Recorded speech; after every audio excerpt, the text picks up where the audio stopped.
From KGW News, this is Straight Talk with Laurel Porter. Hello and welcome to Straight Talk. I'm Laurel Porter. We are less than a week away from the opening ceremony for the 2024 Summer Olympic Games in Paris. And here at KGW, we are especially excited for the Games since they'll be airing on NBC and right here on KGW. People in the Pacific Northwest have historically been huge fans of the Games, cheering on athletes from around the world, including standout Olympians who grew up here or trained in the Northwest. In addition to the spotlight on the athletes and the pomp and pageantry, controversy also swirls around the Olympics. In Paris, there's concern about the use of artificial intelligence surveillance, what bolstered security may do to human rights and personal freedom, and the ability of activists to legally protest. And moreover, what the generalized use of AI surveillance means for the future, among other issues. Joining us to talk about the good, the bad, and the ugly surrounding the Games, we are joined by Olympics expert Jules Boykoff. Boykoff is the author of several books on the Olympics. His latest just came out. It's called What Are the Olympics For? Boykoff is an athlete himself. He's a former professional soccer player and represented the U.S. Olympic soccer team in international competition. He also played collegiately for the University of Portland. Boykoff is currently a professor of politics and government at Pacific University in Forest Grove. He has joined us here on Straight Talk before the Olympic Games for the last 10 years, beginning with Sochi in 2014. He's back to give us his take on what's happening in the host city and what to watch for, as well as which athletes he's paying close attention to. He will be in Paris to cover the entirety of the Games for the nation. Welcome to my guest, Jules Boykoff. Welcome back to Straight Talk. It's so great to have you here. Such a treat to be back, Laurel. Thank you. Well, when do you head to Paris and how excited are you for these Games?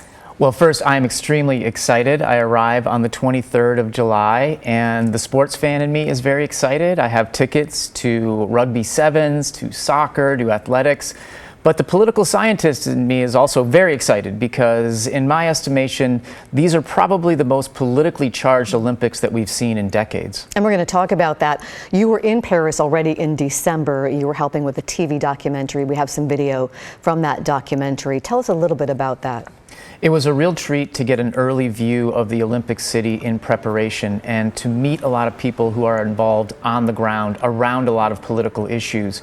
There's so much to say about that trip, but one thing that jumps out to me is that the feelings against the Olympics are strong and they are across the political spectrum. It kind of took me by surprise a little bit. A recent poll found that 44% of the population thinks the Olympics are a bad thing.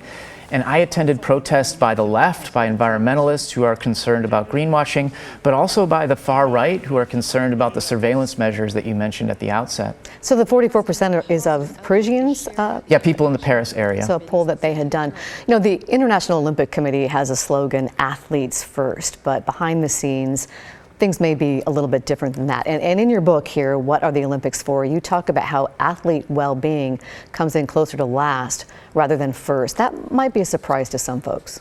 Yeah, especially if you watch the Olympics and you see the magic that these athletes bring to the screen and to the endeavor of the Olympics, you might think, oh, this is just paradise for athletes. But behind that shimmering scrim of Olympism sits some real problems with how athletes are treated, and the International Olympic Committee sits at the nexus of that. You know, athletes just simply don't get their fair share of the money pie, and they've become painfully aware of that. You know, there was a study done a couple of years ago that compared the NBA, National Basketball Association, National Hockey League, National Football League with athletes from the Olympics in terms of the amount of revenues they get from their sports.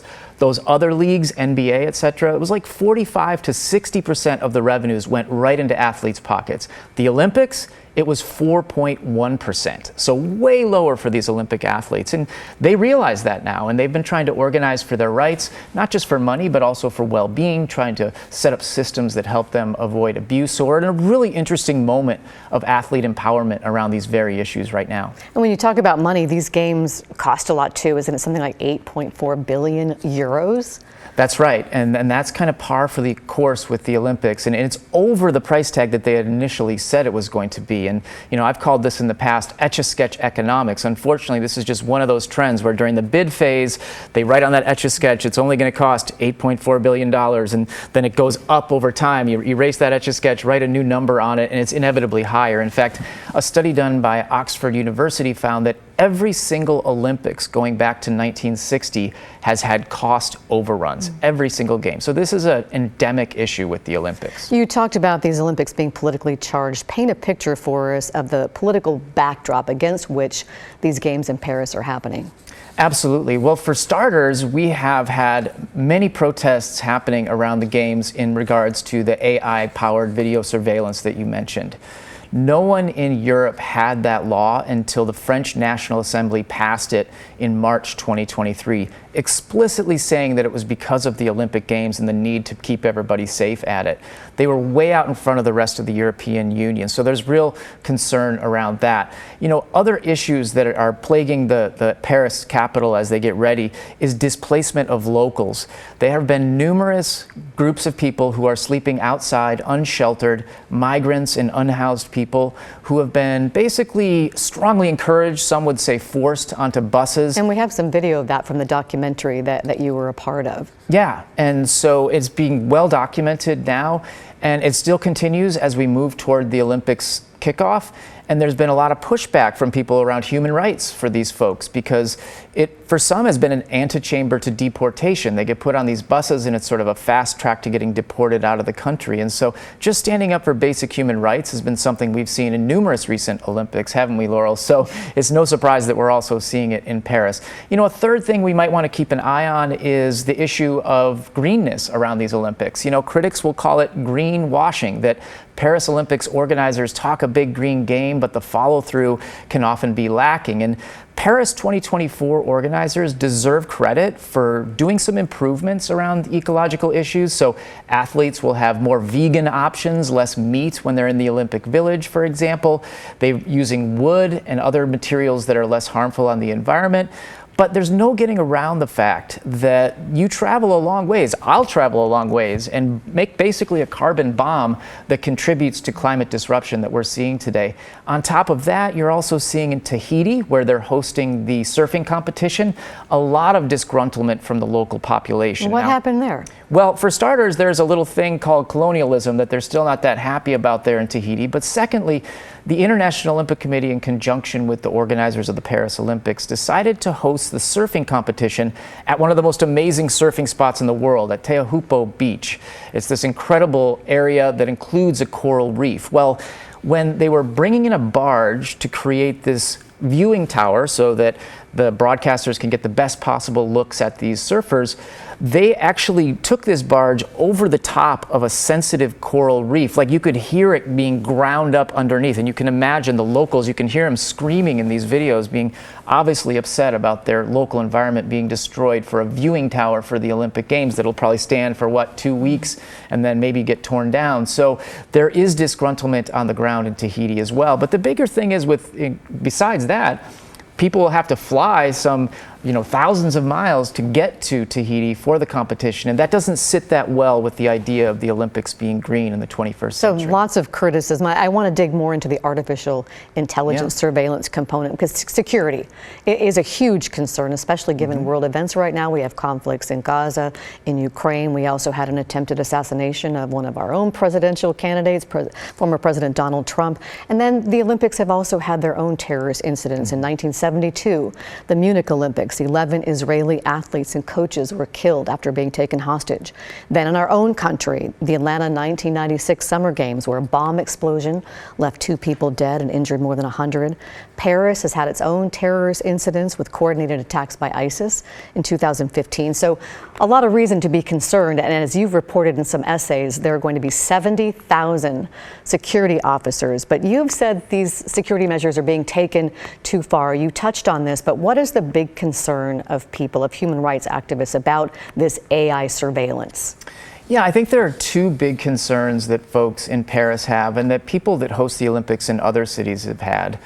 The first one is that local and national security forces in the Olympic city and country, essentially use the Olympics like their own private cash machine to get all the special weapons, or in this case, special laws, that would be difficult to get during normal political times. But the Olympics present this opportunity to ramp up the ranks of the police, get new technologies, and so on.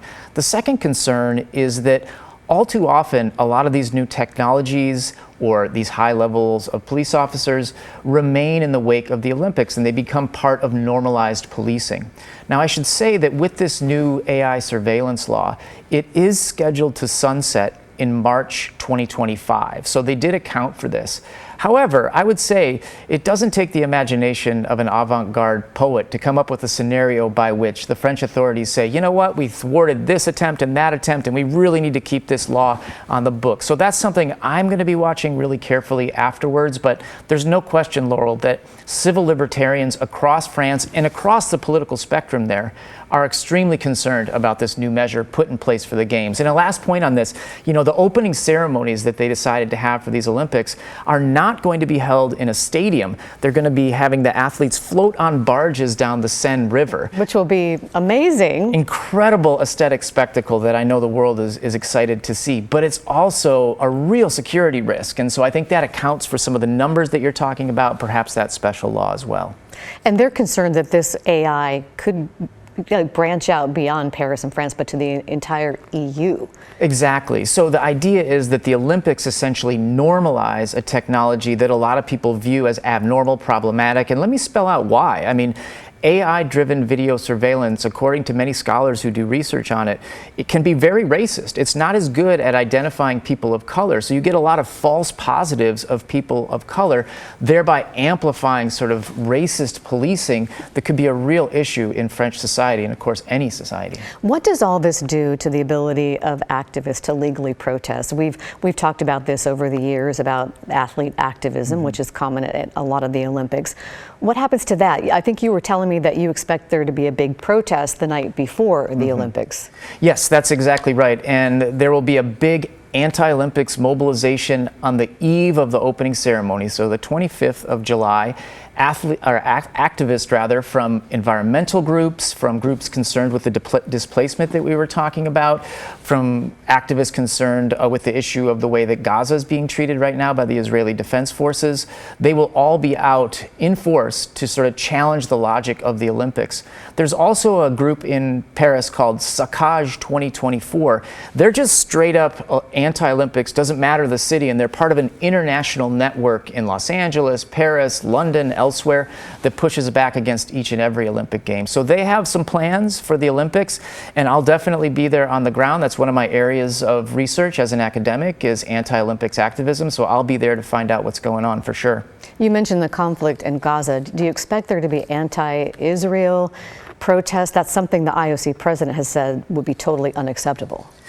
Right. This is an incredibly complicated and prickly issue, but we've already seen street protests against Israel's inclusion in the Olympics. They're arguing that what you see in Gaza, also now in the West Bank, doesn't line up with the ideas, the values in the Olympic Charter. And there's also been arguments made around the inclusion of Russia, but as individual neutral athletes. You mentioned Russia before. They're usually a force at the Summer Olympics, but they are going to just be a tiny group of people at these games, around a dozen or so of them. And that's because the International Olympic Committee was very upset when they invaded Ukraine amidst the Beijing Olympics and Paralympics. And they said, you know what, you're going to have to go through a special system now, and you're going to have to compete as individual neutral athletes. Well, some of the reasons that they gave to justify Russia's exclusion apply in a certain degree to Israel. Now, don't get me wrong, history doesn't provide us with crisp historical facsimiles, identical twins, if you will, but there's a lot of similarity in terms of the fact that one of the reasons they gave to ban Russia and force them to be independent athletes is that they'd taken over grounds in Ukraine that were sports grounds. Well, if you look at Gaza and what's happening there, all the soccer fields in Gaza have been decimated. In fact, one of the storied stadiums, Yarmouk Stadium, was taken over by the Israeli Defense Forces and used as an internment camp for detainees and an interrogation camp. And that looks a lot like what you're seeing in Russia. So I think this is something for us to keep an eye out, both the street protests, but also the potentiality of athletes who are upset with Israel's inclusion, maybe not shaking a hand of another athlete or maybe doing something else. So this is definitely something for us to keep an eye on. I know you'll be watching that. I wanted to ask you about a quote from the IOC president, Thomas Bach. He said, "These 2024 games in Paris will be a turning point in history, more sustainable, more urban, more inclusive, with gender parity, games wide open." Do you think that's what these games will be?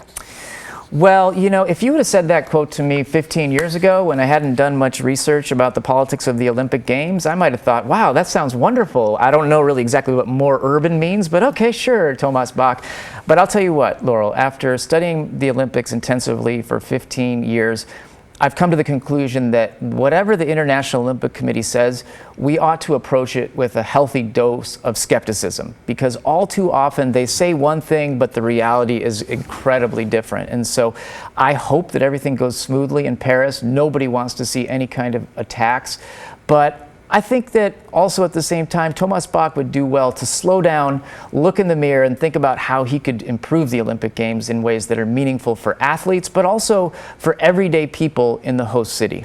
Well, you've given us that dose of skepticism for sure, and you'll be there covering the games. We look forward to it. When we come back, we'll look at the athletes and which athletes and stories Jules Boykoff is most excited about. We're back in 2 minutes.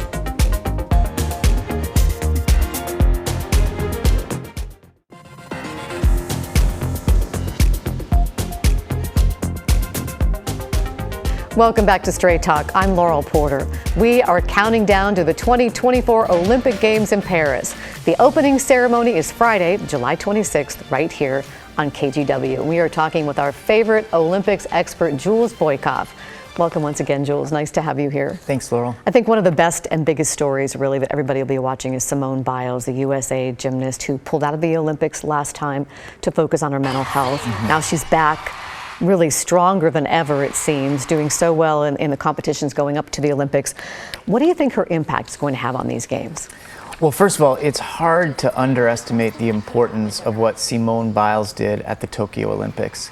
Deciding to pull out of the games for her own mental health sent a message for all of us that there are some things that are more important than sport. At these Olympics, though, you're right. She is flying right now. If you watch the qualifiers, it almost like she's defying gravity in a lot of ways. And I just can't wait to see her out on the mat at these Olympics. I feel the same way, and here in the Pacific Northwest, we have more gymnasts to watch who are on the team with roots in the Northwest. Jordan Childs, a native of Vancouver, Washington. Jade Carey, who's competed for OSU on the women's gymnastics team. They had a fierce competition to make the team. They're going to be so fun to watch. Absolutely, and then on top of that, we have got two Portland Thorns representing the U.S. women's national team, Sophie Smith and also Sam Coffey. So it's going to be amazing to see them in action as well. And you're watching an athlete, Nikki Hiltz, a trans, non-binary middle distance runner who ran the second fastest time of any American runner in the women's 1,500 meter race at the U.S. Olympic trials in Eugene, which wasn't too long ago. Hiltz said, "This is a dream come true, but also an opportunity to educate." I am full on Team Hiltz, no question about it. So Nikki Hiltz is a non-binary athlete, and non-binary people are on the trans spectrum. So trans is kind of the umbrella and non-binary is underneath it. So they don't identify with the sex that they were assigned at birth. In this case, Nikki Hiltz goes by they, them pronouns. And when they finished that race in Eugene, they said afterwards that it was the LGBT community that was essentially the wind beneath their wings as they flew to the finish line and qualified. So I'm really looking forward to that. There's also a non-binary athlete, Quinn, who will be playing for the Canadian women's soccer team.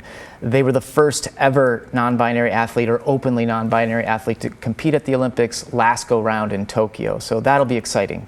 And you're also watching what's happening with France's ban for its women Muslim athletes who cannot wear a sports hijab during the Paris Games. That's getting a lot of criticism. Why the ban? Yeah, I mean, that might sound strange to people that France bans women from wearing hijabs in public spaces. They chalk it up to their dedication to secularism, and so they don't want religious symbology. This will affect athletes from France in the Olympics in Paris. They're not allowed to wear a hijab. They won't be able to cover. As Shireen Ahmed reported in CBC, this will not apply to other athletes. And in fact, the International Olympic Committee has assured other athletes that when they're in the Olympic Village and at the Olympics, they will be able to still cover and honor their religious traditions. And so this is definitely something that's going to crop up in Paris, and we want to keep an eye on that. And just applies to the French yes. women athletes. Yep, that's what Shireen Ahmed reported this week, so absolutely. We have to talk about women's basketball because there's so much interest in women's basketball right now. And we have some local connections here as well. Oregon women's basketball legend and WNBA All-Star Sabrina Ionescu playing for Team USA. And then we have the Sabally sisters who played for Oregon, Nayara and Satu Sabally, playing for Team Germany. Absolutely. You know, the women's basketball is riding high, and I am absolutely here for it. The WNBA season has been phenomenal, and it's going to be some of the best athletes from the WNBA in their prime, totally ready to go, that we'll be seeing in Paris. So the level will be really high there. You're also going to be watching for athlete activism. Tell us about that. Absolutely. This is something also that I do research and writing about as an academic, is athlete activism. And I think with all the issues that you and I have been talking about, you could very well see athletes standing up for what they believe in, whether it's around the issue of Russia, whether it's around the issue of Israel, whether it's around all these other issues of athlete fairness and athlete pay that crop up. And so I'm going to be following that very carefully. And speaking of athlete pay, you were telling me that they're going to get paid for a gold medal? World Athletics, the governing body for track and field, is doing something new at the Paris Olympics. They are awarding $50,000 to gold medal winners. Wow. So they're bringing the cash, and that'll add a little bit of excitement there. It must be said that that's because they're under pressure from athletes and others that have been talking about the issues that you and I have raised today about athlete fairness and pay. And hey, at least World Athletics responded. They deserve some credit for that. But no money for silver or bronze, just gold. Not in their press release from World Athletics. They don't mention anything about that, but gold medals, 50 grand. And you're going to be there in Paris covering the entirety of the games for the nation. Tell us a little bit about what you're going to cover. Absolutely. So I'll be there with my writing partner, the great sports writer Dave Zirin of The Nation, and we'll be bopping around in the streets. We're not going to be spending a lot of time in the suites, as you might imagine, with the members of the International Olympic Committee and so on. We're going to be in the streets and figuring out what everyday people in France have to say about the games. We'll be attending those protests that we talked about before, and we'll be talking to athletes as well. And hey, I've got tickets to rugby sevens, to soccer. That's so exciting. So we'll be also in the stadium. And we have to mention your book, your new book, What Are the Olympics For? Give us the bottom line on your book.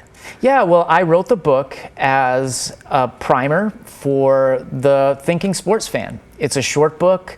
You can read it in one sit, and it looks at the history of the Olympics. It looks at some of the controversies around the Olympics. It explains exactly how the Olympic system works. And at the end, I chart what I view as a vision toward a more fair and just Olympics. So yeah, it kind of wraps all those things into one little small bundle. And Paris is on track, I understand, to host the Olympics in 2030, the Winter Olympics in the French Alps. That's what it's looking like. Yet another thing, Laurel, we need to keep an eye on as the Olympics approach. We'll see what the International Olympic Committee announces there, but they appear to be the front runner for the 2030 Games, the French Alps. I want to give you just about 50 seconds or so, because people at home may be wondering, Jules, do you want the Olympics to continue? What do you say?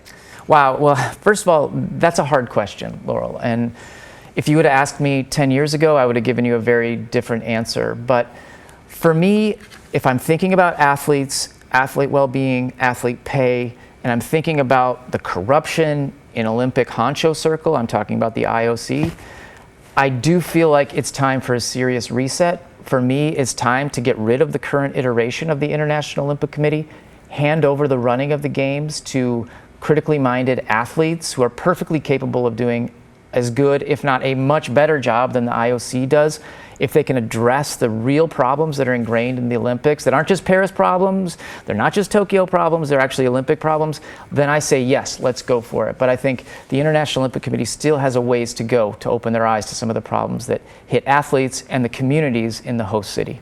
Well, check out Jules' book, What Are the Olympics For?, with more about that. And if you'd like to hear more from Jules Boykoff, he is in a podcast. The podcast is called State of Play, and it's a conversation with Jules all about the Paris Games. It was recorded while he was in Paris for the documentary. Again, it's called State of Play. Find it wherever you get your podcasts.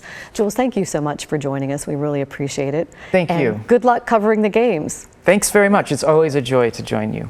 And you can watch the Olympic Games in Paris on KGW and on all of the NBC platforms. The opening ceremony is Friday, July 26th here on KGW. And I'll be co-hosting the Olympic Zone with Orlando Sanchez weeknights right before the Olympics primetime at 7:30. Straight Talk's going to be off for a few weeks to allow for that Olympic Games coverage, but I'll see you after the games for Straight Talk. Enjoy the 2024 Olympics.